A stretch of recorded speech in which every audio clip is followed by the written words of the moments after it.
नमस्कार। स्वागत है फिर से हमारा इस चैनल में। जी हाँ, आप इस वीडियो के टाइटल देख के जान गए होंगे कि आज का मुद्दा क्या होता है। सर्दियाँ आते ही हमें दुविधा में पड़ जाते हैं कि रजाई यूज करें या कंबल यूज करें, कौन सा हमें ज्यादा गर्मी देगा, कौन सा हमें ठंड से बचा सकता है। तो चलिए इस वीडियो में हम यही जानने वाले हैं कि कौन सा रजाई या कंबल कौन सा हमें यूज करना चाहिए। तो सबसे पहले इन दोनों में फर्क हमें समझना पड़ेगा। रजाई क्या है, कंबल क्या है। रजाई मोटा सा होता है। मोटा इस वजह से होता है क्योंकि इसके अंदर ऊन या कॉटन जैसी चीजें भरे होते हैं जो कि हवा को ट्रैप करके इंसुलेशन का काम करता है। इस इंसुलेशन के कारण ही भीतर गर्माहट पैदा होती है। तो रजाई थोड़ा मोटा होता है, भारी होता है, लेकिन ठंड को बहुत ज्यादा मात देने में कारगर है।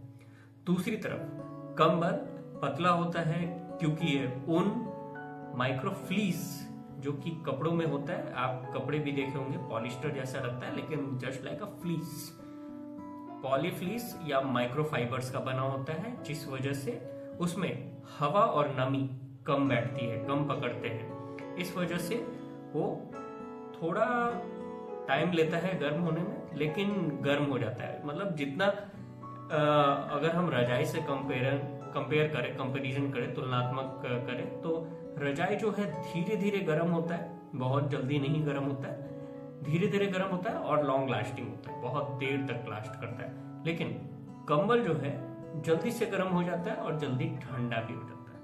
मतलब ये ज्यादा ठंड को रोकने में कारगर है और कंबल जो है कम ठंड को रोकने में कारगर है।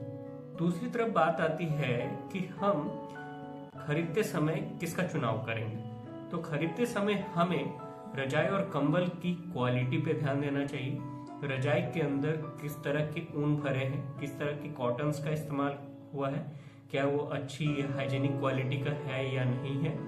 दूसरी तरफ जब हम कंबल खरीद रहे होते हैं तो हमें यह ध्यान देना है कि उसमें जो माइक्रोफाइबर्स इस्तेमाल किए गए हैं, जो ऊन इस्तेमाल किए, वो डबल लेयर्ड है कि नहीं, बॉर्डर्स अच्छे से बने हैं कि नहीं। इन सभी चीजों को देखकर हम सही चुनाव कर सकते हैं। तो इन सभी चीजों की जरूरत कहाँ आती है। रजाई जो है वो हमारे जो भारत की बात कर ले तो नॉर्थ इंडिया में जो यहाँ कड़ाके की ठंड पड़ती है वहाँ रजाई एक कारगर है। और जहाँ मॉडरेट मतलब कि ना ज्यादा ठंड, बहुत ज्यादा चिलचिलाती ठंड नहीं पड़ रही है, तो उस वक्त हम रजाई का यूज कर सकते हैं, सॉरी कंबल का यूज कर सकते हैं रजाई के कंपैरिजन में, क्योंकि ये हल्की भी है और इसे हाइजीन की दृष्टि से देखा जाए तो ये हल्की है, पतली है, इसलिए हम बार बार धो के सुखा सकते हैं, जिस कारण हाइजीन भी बहुत अच्छा मेंटेन होता है। एज कम्पेयर टू रजाई बल्कि होती है, थोड़ा भारी होती है, वॉशिंग मशीन में आपके फिट नहीं हो पाएगा, इसलिए बार बार आप धो नहीं सकते। ठीक है, तो इस वीडियो में आप यह समझ पाए होंगे कि कंबल और रजाई में क्या अंतर है। तो चलिए कमेंट बॉक्स में बताइएगा कि आप क्या यूज करते हैं, कंबल या रजाई, और अंत हमारे वीडियो को लाइक करें, सब्सक्राइब करें, शेयर करें और हमारी इस प्यारी प्यारी फैमिली को ग्रो करने में मदद करें। चलिए अगले वीडियो में मिलेंगे, तब तक के लिए धन्यवाद।